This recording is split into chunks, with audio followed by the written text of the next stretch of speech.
Bien, moi, je parle au nom du groupement de coopération sociale 25, donc le groupement de coopération sociale du Doubs, qui est une instance qui a été créée il y a un peu plus d'une dizaine d'années, qui regroupe une vingtaine d'associations, grandes et petites. On a aussi bien l'association d'hygiène sociale de Franche-Comté que la DDCEA, mais également 2AD, la boutique Jeanne Lentille où travaille Evie sur Pontarlier.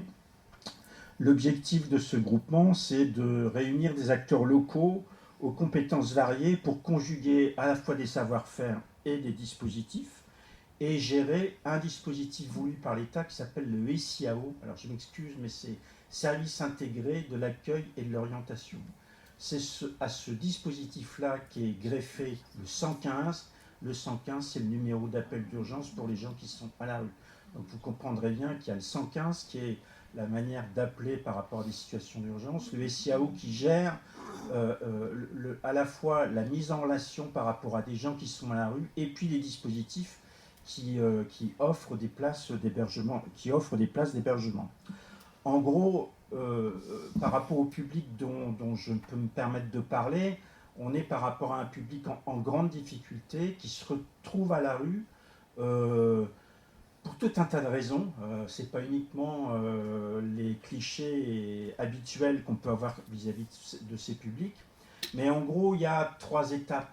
Il y a l'hébergement d'urgence, pour lesquels il y a besoin d'un hébergement rapide pour des gens qui sont en grande difficulté. L'hébergement d'insertion, je vous passerai les différents dispositifs. Il y a différents dispositifs au sein de cette catégorie.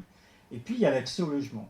Et là, on est sur le sujet qui nous préoccupe, c'est-à-dire que il y a le schéma tout à l'heure qui a montré que depuis une dizaine d'années, la vacance de logement se rétrécissait de plus en plus. Et vis-à-vis du public en grande difficulté, l'objectif, c'est de permettre à ces publics d'intégrer le logement. Pour qu'ils intègrent le logement, il faut qu'il y ait une vacance de logement et une diversité de logement, ça c'est encore un autre sujet, mais une vacance de logement qui permet à ces publics d'intégrer le logement. Or, depuis une dizaine d'années, la situation se tend et elle est devenue très très très difficile dans le Doubs. Jusqu'à présent, dans le Doubs, la problématique n'était pas comparable avec des problématiques comme les métropoles. Elle ne l'est toujours pas, comme des métropoles comme Lyon, Marseille, je ne parle même pas de Paris. Mais notre réalité sur le département du Doubs et aussi sur Besançon, elle prend une certaine acuité. Et le responsable qui est parti récemment en retraite disait on va dans le mur. Alors on va dans le mur pourquoi? Parce que nous avons pas d'entrée dans le logement ou très peu par rapport à ces publics.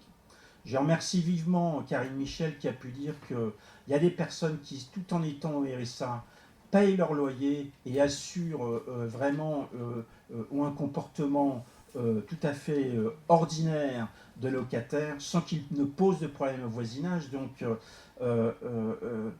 l'accès au logement est vraiment possible, surtout s'il y a un accompagnement social qui permet de cette entrée dans le logement. Mais les dispositifs d'hébergement d'insertion en eux-mêmes, les centres d'hébergement et de réinsertion sociale, sont saturés et avec un taux d'occupation à plus de 95%.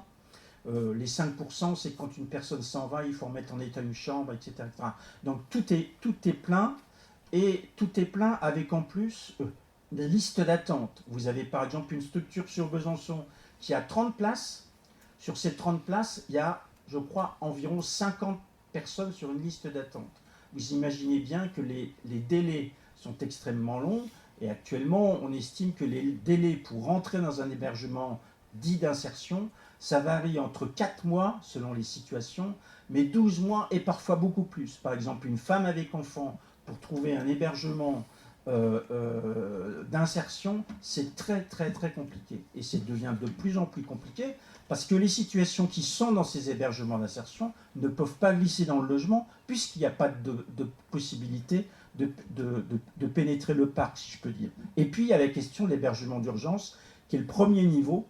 Et sur le département du Doubs, il y a environ 213 logements, 213 places, là on parle en termes de places d'hébergement d'urgence. C'est fort varié. Pour certains, c'est des abris. Vous avez entendu parler de l'abri Marguerite Vieille-Marchizé qui vient d'être baptisé il y a récemment, dont la presse a parlé, des abris sur Besançon, sur Pontarlier, sur Montbéliard.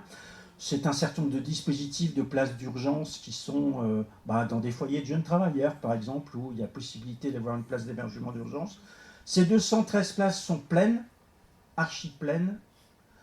Par rapport à des situations de grande vulnérabilité, il y a 30 personnes qui se trouvent, 30 ménages qui se trouvent hébergés à l'hôtel, avec des financements qui font que l'hôtel étant très souvent la variable d'ajustement pour de l'urgence à court terme, eh bien, il y a 30 personnes qui se retrouvent à l'hôtel sans qu'il y ait vraiment de perspective, puisque la perspective serait rentrer dans le logement d'insertion.